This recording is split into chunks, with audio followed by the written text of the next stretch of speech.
Hello dear students, welcome to missile classes.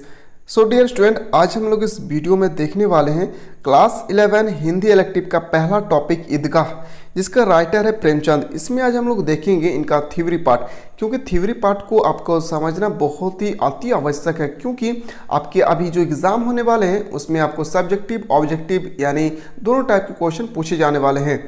तो dear student, मैं उम्मीद करता हूं कि इसमें आप इतना बेटर तरीके से मैं आप लोगों को बताने की कोशिश करूंगा कि इससे एक भी क्वेश्चन आप लोगों को, चाहे थ्योरी पार्ट से हो, चाहे वो सब्जेक्टिव हो, चाहे शॉर्ट क्वेश्चन हो या लॉन्ग क्वेश्चन, एक भी क्वेश्चन आप लोगों को नहीं छूटेंगे।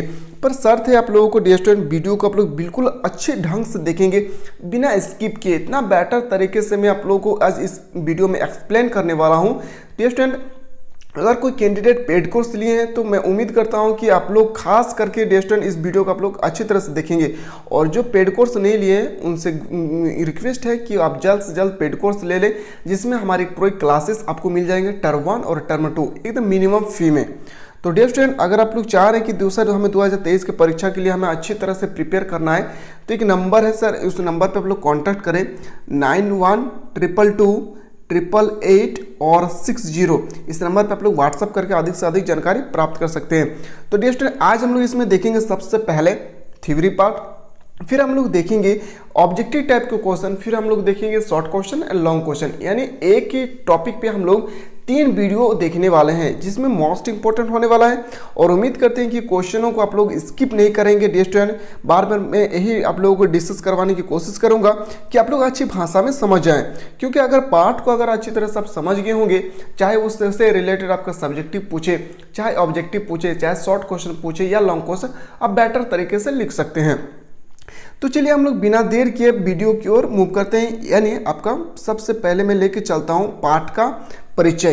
यानी इस पाठ में परिचय, जो इस पाठ में जो कहा गया ईदगाह, जो एक टॉपिक है यानी चैप्टर है, इसमें इसके पाठ में क्या कहा गया है, इससे रिलेटेड आज हम लोग सबसे पहले देखेंगे। तो मैं उससे पहले मैं बताना चाहता हूं कि डियर स्टूडेंट, चैनल पर नया है तो चैनल को सब्सक्राइब करके बेल आइकन को प्रेस करें और ज़्यादा से ज़्यादा उस कैंडिडेट तक इस वीडियो को शेयर करें जो क्लास 11 से रिलेटेड रखते हैं। सो दोस्तों, यहाँ पे आप देख रहे हैं पाठ का परिचय। सबसे पहले हम लोग देखते हैं कि पाठ का परिचय में क्या कहा गया है। A to Z पाठ को आप लोग अच्छी तरह से समझना है, फिर हम लोग चलेंगे कहानी की ओर। सबसे पहले ये है प्रेमचंद का, अभी आप लोग जस्ट हम लोग डिस्कस किए, जो ईदगाह है वो प्रेमचंद द्वारा लिखित एक कहानी है। चलिए स्टार्ट करते हैं यहाँ से। प्रेमचंद द्वारा लिखित कहानी ईदगाह भावनात्मक एवं बाल मनोवैज्ञानिक पर आधारित कहानी है। यानी ये जो कहानी है, ये स्टोरी जो है, ये भावनात्मक यानी भयभीत करने वाले हैं, अचूक करने वाले कहानी है, और बाल मनोवैज्ञानिक का मतलब होता है एक बच्चों पर आधारित है। कहानी का प्रमुख पात्र हामिद है। इस कहानी का रियल कैरेक्टर वह हामिद है, जो अपनी दादी आमीना के साथ रहता है।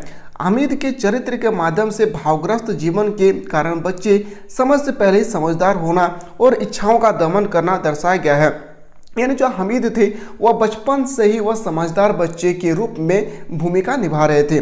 इसके बाद कहा गया यहाँ पे किस प्रकार बच्चा मतलब हामिद परिस्थितियों से समझौता करना सीख जाता है, यह बताया गया है। यानी परिस्थितियों के अनुसार किस तरह से हमें बिहेवियर करना चाहिए किसी के साथ, वो हमें इस कैरेक्टर में बताया गया बेटर तरीके से, यानी हामिद के बारे में। तो यह है आपका पाठ का परिचय। अब हम लोग चलते हैं इसमें स्टोरी क्या है। सो दोस्तों, सबसे पहले हम लोग देखते हैं एक एक लाइन को आप लोगों को बेटर तरीके से आप लोगों को पढ़ना है, क्योंकि मैं उम्मीद करता हूँ स्टूडेंट, अगर इस पार्ट को आप लोग अच्छी तरह से अगर पढ़ेंगे तो इससे बाहर आपसे चाहे सब्जेक्टिव हो, ऑब्जेक्टिव हो या लॉन्ग क्वेश्चन, शॉर्ट क्वेश्चन, इससे बाहर नहीं पूछे जाएंगे। तो चलिए सबसे पहले हम लोग देखते हैं कहानी के स्टार्टिंग पॉइंट से। ईदगाह के अवसर पर, ईद के अवसर पर गांव में ईदगाह जाने की तैयारी हो रही है। बेटर तरीके से आप लोग जानते ही होंगे डियर स्टूडेंट कि ईदगाह जो ईद है, वो ईद के दिन हम लोग नमाज पढ़ने के लिए जब जाते हैं मुस्लिम लोग, तो उससे पहले 30 रोजे रखते हैं। इसी कहानी में ये बताया गया है।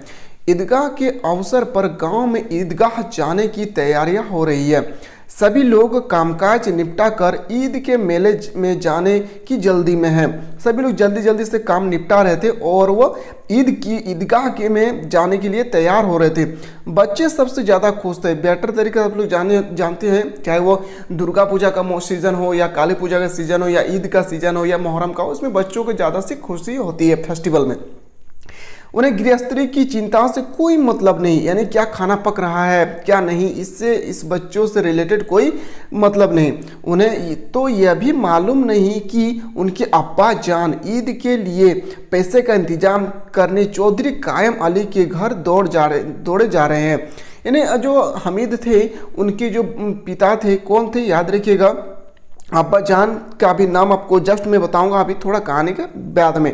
तो इसमें जो इसके अब्बा थे हमीद के, वो चौधरी रहमत कायम अली के घर जा रहे हैं दौड़ने के लिए। क्यों दौड़े जा रहे हैं? उसमें पैसा लाने के लिए, ताकि मैं अपने बच्चों हमीद को पैसा दे सकूं और वो ईद में अच्छी तरह से ईदगाह जाकर अच्छी तरह से ईद मना सके। चलिए, और यदि चौधरी पैसे उधार ना दे तो माना कर दे, यानी अगर आप चौधरी के उम्मीद से जा रहे हैं हमीद के पिता कि हमें चौधरी कायम अली के घर जाएंगे और हमें पैसा मिलेंगे, तो ये सब फिक्र बच्चों को कोई रिलेशन नहीं रखते हैं। पैसे उधार ना देने से माना कर देंगे तो वह ईद का त्यौहार नहीं मना पाएंगे। यानी जो अब बच्चा जो जा रहे हैं ईद के, बच्चों को चाहिए पैसा ईदगाह जाने के लिए, तो वो अपने अब्बाजान के पास मांगने के लिए जाएंगे। तो अब्बाजान के पास पैसा नहीं है, वह चौधरी कायम अली के घर जा रहे, दौड़े भागे जा रहे उसके घर पैसा लेने के लिए। अगर वो पैसा ना दे तो ईद नहीं मना पाएंगे। कौन? बच्चों लोग। ये कहा गया है। फिर आगे कहा गया है, एक एक पार्ट को आपको याद रखना है। उनका यह दर्द की खुशी का अवसर मुहर्रम जैसा मातम में बदल जाएगा। यानी मुहर्रम, जो मुस्लिम लोग मुहर्रम मनाते हैं, वो मातम का त्यौहार है। उसमें अगर मान लेते हैं कि चौधरी कायम अली अगर पैसा ना दे तो यह मुहर्रम की तरह मातम में बदल जाएगा। तो बस ईदगाह जाने की जल्दी में है। बच्चों को तो एक ही काम है, वह ईदगाह जाने की जल्दी में है। घर में मम्मी पापा को कह रहे हैं कि मुझे जल्दी से जल्दी तैयार करवा दें ताकि मैं ईदगाह की ओर में भाग चलूं। तो इसमें ये कहानी बताया गया है। चलिए अगले पार्ट पे क्या कहा है। हामिद 4-5 साल का दुबला पतला एक लड़का है। वेरी इंपॉर्टेंट सेंटेंस है। इसमें आपसे पूछे जाएंगे कि हामिद जो है वो कितने साल के बच्चे हैं, तो 4-5 साल के दुबला पतला एक लड़का है। वह अपनी दादी अमीना के साथ रहता है। उनका दादी का नाम है अमीना, जिसके साथ वह रहते हैं। उसके माता पिता गत वर्ष गुजर चुके हैं, यानी पिछले वर्ष उसके माता पिता इस दुनिया से गुजर चुके थे। परंतु उसे बताया गया कि उसके पापा जान रुपया कमाने गए हैं। यहाँ पापा होगा डिस्टेंट, यानी उसके दादी कह रहे हैं, उनके दादी के पास जब वो जाकर कहते हैं कि दादी अमीना जी अब थोड़ा बताइए हमारे मम्मी पापा कहाँ पर गए हैं, तो बताते हैं उनके दादी के पापा आपके पैसे कमाने के लिए गए हैं और उसके अम्मी जान अल्लाह मियाँ के घर से उनके लिए अच्छी अच्छी चीज़ लाने गए हैं। ये कहानी उनके दादी ने किससे कहा? हमीद से। इसलिए हमीद आश्वासन और प्रसन्न है और हमीद बहुत खुशी मना रहे हैं कि मेरे पापा गए हैं पैसा कमाने के लिए और मेरे मम्मी जान जो है वो अल्लाह मियाँ का घर गए मेरे लिए अच्छी अच्छी चीज़ काम लाने के लिए। अगले क्वेश्चन चलते हैं। अगले है, अमीना स्वयं सेवैयों का इंतजाम के लिए घर पर रहकर हमीद को 3 पैसे में मेले भेज देती है। सबसे इंपॉर्टेंट सेंटेंस ये बनकर तैयार होता है कि हमीद को कितने पैसे देते हैं, तो 3 पैसे। अमीना स्वयं सेवैयों का इंतजाम के लिए घर पर रहकर हमीद को 3 पैसे देकर मेले में भेज देती है और हमीद के साथ उसके दोस्त मोहसिन, महमूद, नूरी और सम्मी भी गए। हमीद के 4 दोस्त थे। कौन कौन? पहला मोहसिन, दूसरा महमूद, तीसरा नूरी और चौथा सम्मी। ये इनके 4 दोस्त थे हमीद के। अगले देखते हैं, अगले में कहा गया क्या? इसमें कहा गया अगले पार्ट में कि गांव से बच्चे मेले की ओर चले। हामिद भी साथ में था। रास्ते में बड़ी बड़ी इमारतें, फलदार वृक्ष आए। बच्चे कल्पनाशील होने के नाते तरह तरह की कल्पनाएं, चीज़ों पर टीका टिप्पणी करने आगे बढ़ते जा रहे थे। रास्ते में पुलिस लाइन आने पर एक ने कहा, सिपाही कायवाद करते हैं। कायवाद मतलब होता है पहरा देना।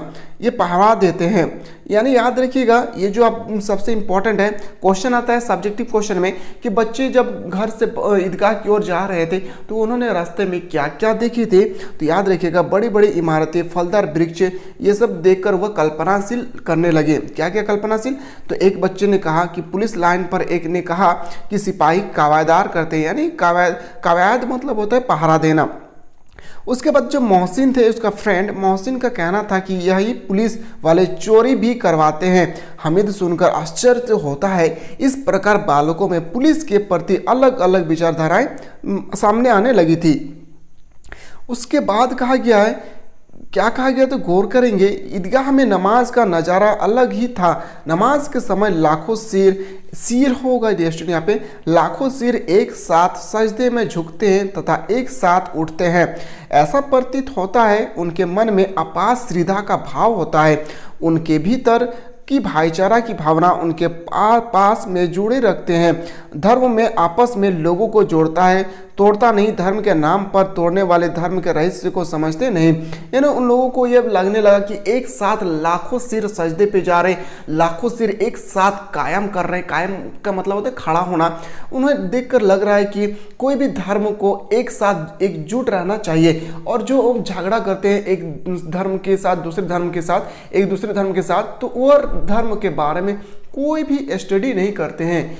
अगले कहा गया है क्या कि कोई भी धर्म मनुष्य के बीच भेद नहीं करता है। याद रखिएगा, कोई भी धर्म जो है मनुष्य के बीच भेद नहीं करता है। सो दोस्तों, आगे जाने से पहले मैं कुछ इंपॉर्टेंट फैक्ट मैं बताना चाहता हूँ। हमारे इस प्लेटफॉर्म पे एक पेड कोर्स चल रहा है जिसका मात्र फी 249 रुपया है, जिसमें टर्म 1 एंड टर्म 2 दोनों का प्रिपेयर हम लोग बेटर तरीके से करवा रहे हैं। अलग अलग सब्जेक्ट के लिए अलग अलग टीचर को हम लोग प्रोवाइड कर रहे हैं। तो जो कैंडिडेट एडमिशन लिए उनके लिए तो बेटर है, उनको आप पता चल रहा होगा कि हमें ऑफलाइन पे क्या पढ़ाया जा रहा है और ऑनलाइन पे हम लोग को क्या प्रोवाइड कर रहे हैं हमारी प्लेटफॉर्म की ओर।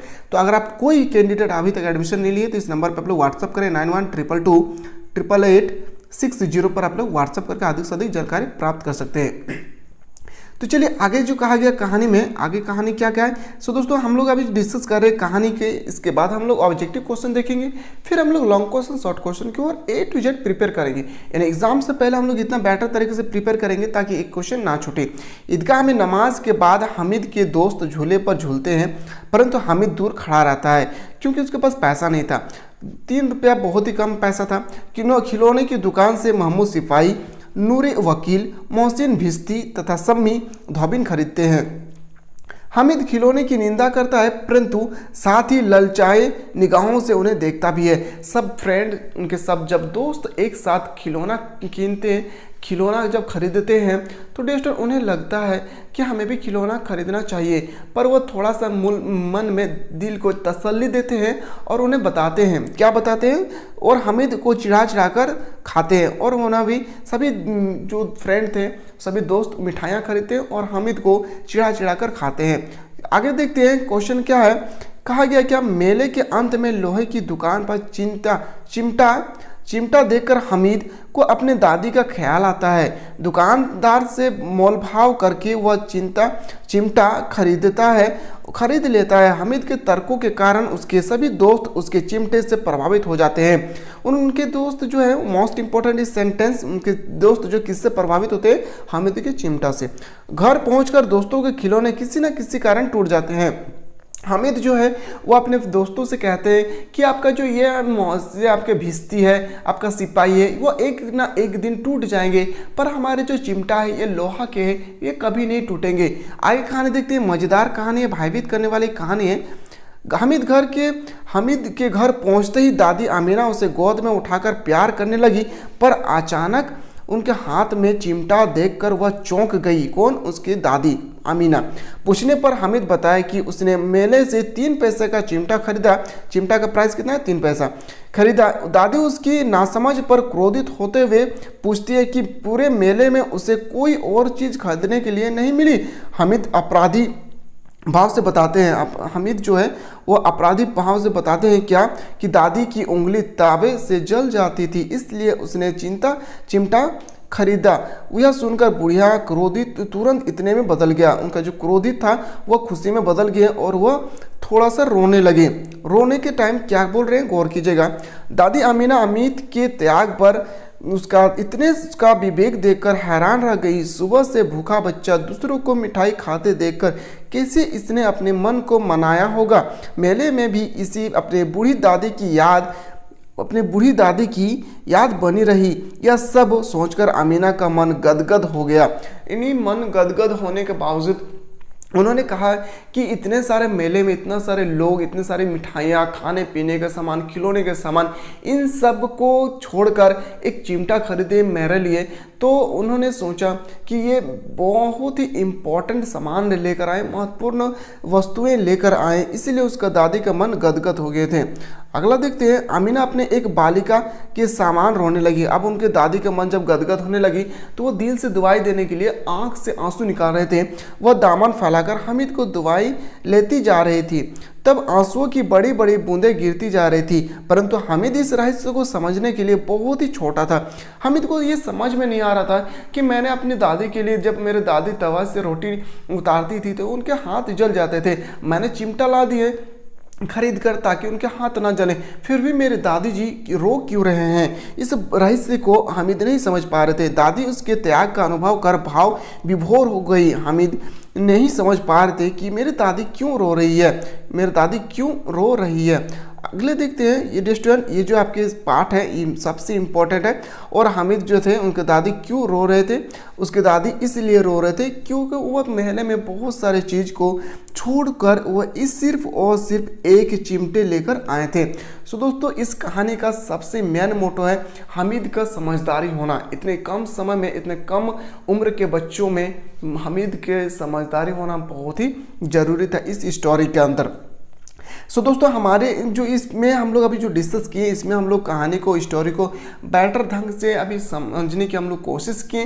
अगला जो वीडियो होगा वो आपके ऑब्जेक्टिव क्वेश्चन होंगे। मैं वही ऑब्जेक्टिव क्वेश्चन आप लोगों को डील करवाऊंगा जो आपके पेपर में डायरेक्टली पूछे जाएंगे। उसके बाद हम लोग long question, short question A to Z हम लोग कवर करने की कोशिश करेंगे। इन एग्जाम से पहले आप लोगों को A to Z प्रिपेयर करवाए जाएंगे। तो डियर स्टूडेंट, इसमें हम लोगों को जो कैंडिडेट पेड कोर्स नहीं लिए हैं, पेड कोर्स का मतलब होता है हमारे प्लेटफॉर्म में 249 रुपये का पेड कोर्स चल रहा है, जिसमें आपको टर्म 1 और टर्म 2 दोनों का प्रिपेयर करवाया जा रहा है मात्र 249 रुपये में। तो कोई कैंडिडेट अभी तक अगर एडमिशन नहीं लिए हैं, बहुत सारे स्टूडेंट एडमिशन ले चुके हैं, कोई कैंडिडेट अगर एडमिशन नहीं लिए हैं तो वह इस नंबर पर व्हाट्सअप करके अधिक से अधिक जानकारी प्राप्त कर सकते हैं। हमारे इस प्लेटफॉर्म पे बेटर से बेटर तरीके से हम लोग स्टूडेंट को प्रोवाइड करते हैं। VOD बैच हो, टेस्ट सीरीज हो, लाइव क्लासेस हो या आपके PDF हो, सब कुछ आपको 249 रुपये में टर्म 1 टर्म 2 के लिए बेटर तरीके से प्रिपेयर करवा जा रहे हैं। तो कोई कैंडिडेट एडमिशन नहीं ले तो जल्द से जल्द एडमिशन ले लें। तो चलिए अब हम लोग मिलते हैं एक नया वीडियो में, जिसमें हम लोग डिस्कस करेंगे यानी ईदगाह के ऑब्जेक्टिव क्वेश्चन किस प्रकार से स्टोरी में पूछे जाएंगे। तो चलिए हम लोग मिलते हैं एक नए वीडियो के साथ। तब तक के लिए जय हिंद, जय भारत, वंदे मातरम।